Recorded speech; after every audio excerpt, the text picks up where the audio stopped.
and the path forward is less certain and secure than we used to think it was. I usually begin my interviews with like an over the plate easy question to get rolling, but today instead I'm going to start with what's perhaps the critical question to answer before really any other can be addressed.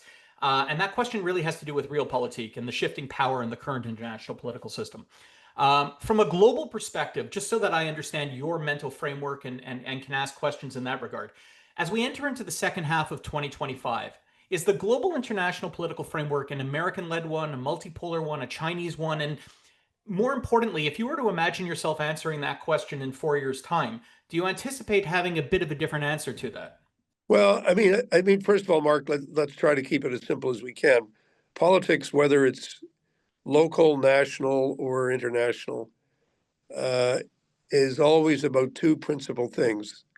The first is the exercise of power, and the second is the world of values, ethics, morals, the things that we base our personal lives on, the things we base our public lives on. And it's important to understand that um, the world has always been about this.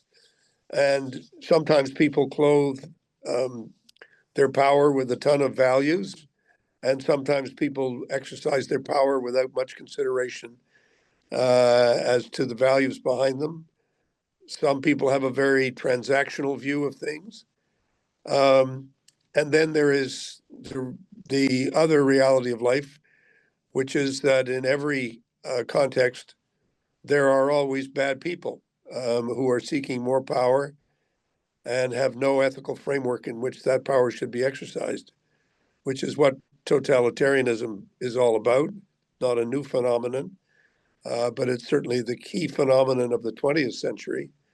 And the technology is now available, which allows highly centralized organizations, whether they're countries or criminal enterprises or anything else, to to exercise their power in a whole variety of ways over media, through the use of technology, through a whole bunch of different ways.